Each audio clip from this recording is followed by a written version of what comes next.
Olá, tudo bem? Sejam bem-vindos mais uma vez ao Banca Virtual. Eu sou o professor Luiz Eguê e nossa aula de hoje é mais uma aplicação da equação da linha elástica para estruturas. Então, vamos verificar como podemos aplicar a equação da linha elástica para uma viga biapoiada como essa que nós temos aqui na figura. Então vamos ver? Sabendo que a viga AE é um perfil I de aço laminado de 200 por 27,4, isso aqui é o perfil que nós temos dessa viga, que a carga P é de 17,5 kN, o comprimento L é igual a 2,5 metros e A é igual a 0,8 e o modo de elasticidade do material 200 GPa, determine a equação da linha elástica para a parte BD e a deflexão no trecho C da viga. Então, o que podemos verificar? Vamos ver? Podemos verificar, sim, que nós temos aí uma viga biapoiada, onde essa viga biapoiada ela está carregada com 2 carregamentos de valor P de módulo igual a 17,5 kN, onde precisamos, olha bem, onde precisamos encontrar a equação da linha elástica. Então, vamos lembrar o que é a equação da linha elástica? É aquela equação que nos dá exatamente a flexão da viga. Podemos então determinar os pontos da viga, certo, que sofreram deflexão e assim determinar o que chamamos da flecha. Então, para essa situação, vamos utilizar o método da integração, um método muito simples e fácil, no qual nós podemos estabelecer e determinar exatamente o que? A equação da linha elástica. Para isso, o que precisamos? Vamos observar então, nessa situação, que temos aqui a nossa viga, olha só, temos esse carregamento e podemos então dizer que, olha bem, como eu tenho uma carga P de 17,5, uma carga P de 17,5, nós vamos ter as reações aqui no apoio A e no apoio E. E aí eu posso verificar que, como a nossa viga é uma viga simétrica, eu posso então verificar que a reação no apoio A e no apoio E são iguais e de valores iguais a quanto? 17,5. Muito bem. Então, em cima dessa ideia, nós podemos verificar o quê? Qual será a nossa equação de contorno? Ou seja, quais serão as condições de contorno para que eu possa assim aplicar a equação da linha elástica?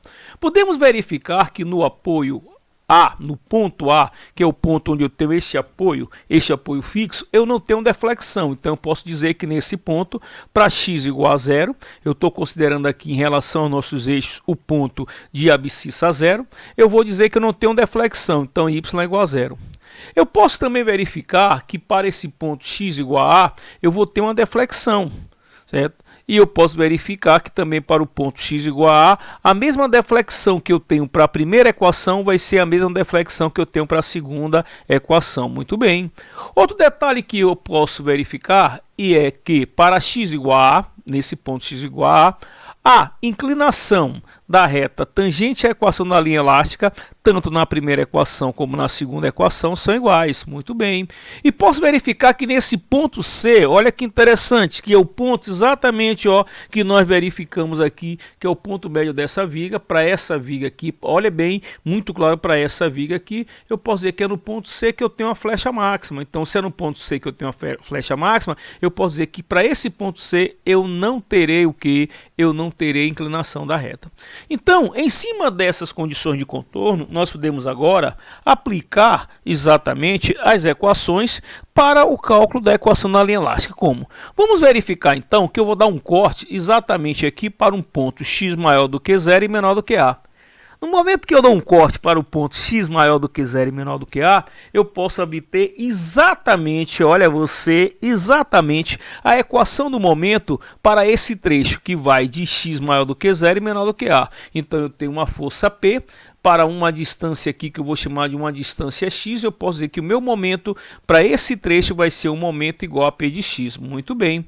Então, agora que eu tenho essa condição, eu posso dizer o quê? Se eu tenho o momento desse trecho, utilizando a equação para a linha elástica, eu vou dizer que o módulo de elasticidade vezes o momento de inércia vezes a segunda derivada de y em função de dx é igual, olha só, a equação do momento, é o momento de x. Ou seja, esta equação que nós temos aqui, nós podemos dizer que o mol de elasticidade vezes o momento de inércia vezes a segunda derivada de y em função de dx é igual a quem? A p vezes x. Muito bem. Então, o que é que vamos fazer aqui agora? Vamos pegar essa equação aqui, como estamos utilizando o método da integração, eu vou integrar essa primeira equação.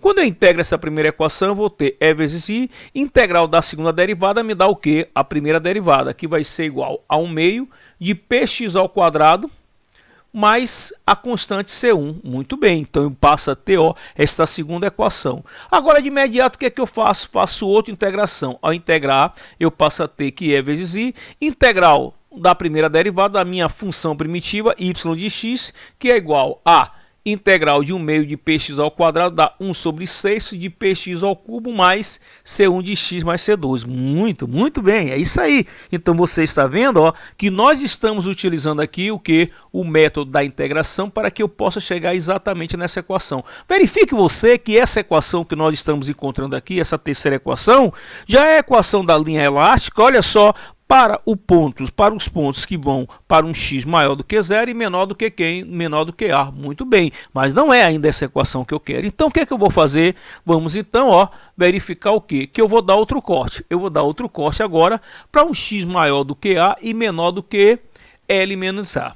Então, quando eu dou esse corte aqui na minha viga, eu observo que eu tenho a minha reação P, tenho aqui a minha carga P, tenho essas distâncias, obviamente, posso dizer que o momento que eu vou encontrar, olha só, a equação do momento que eu vou encontrar para essa distância x maior do que A e menor do que L menos A vai ser momento de x é igual, vamos ver, menos P vezes x, muito bem, mais P vezes quem? X menos A.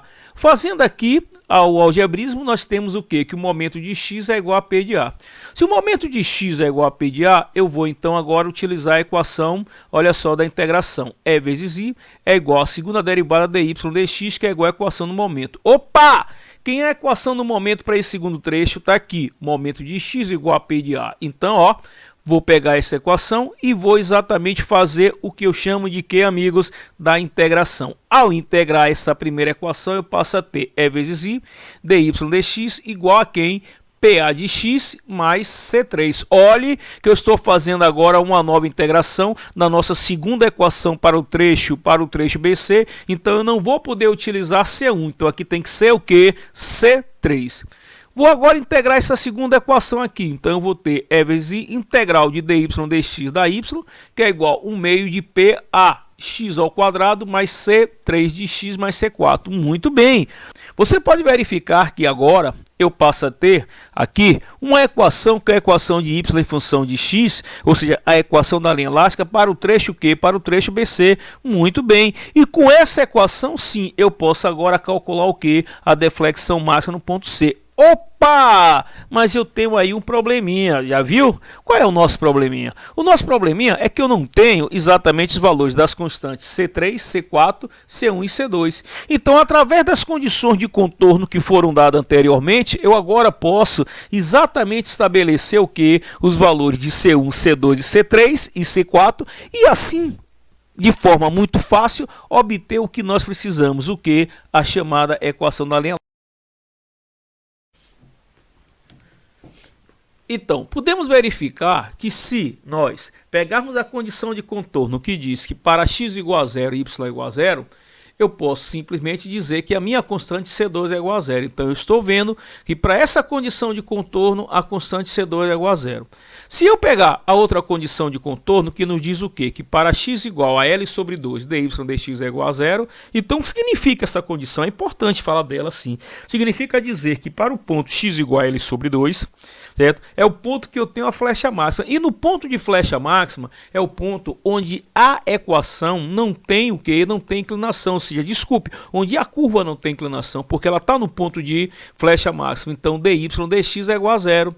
Se dy dx é igual a 0, quando eu substituir nessa equação que você está vendo aqui, eu vou encontrar um valor para C3, sim. E ao encontrar o valor para C3, eu vou encontrar menos meio de P vezes A vezes L. Então, C3 é igual a meio de P vezes A vezes L. Então eu já tenho dois valores de constantes. Eu tenho o valor de C2 e eu tenho o valor de quê? De C3. E agora eu vejo outra condição. Para x igual a A, eu posso dizer que dy dx é igual a dy1 dx1. O que significa isso? Que para o ponto x igual a A, é o ponto, na verdade, onde tanto para a equação 1 como para a equação 2 eu vou ter o mesmo valor de y. Eu vou ter a mesma abscissa. Então, se eu tenho a mesma abscissa, eu posso dizer que para esse ponto, olha só, eu posso dizer que para esse ponto significa afirmar, significa dizer que a inclinação da reta dy1 dx1 é igual a dy dx2. Então, se eu pegar e substituir exatamente, chamar quem é a equação dy dx, vamos ver, 1 meio de px2 mais c1, está aqui.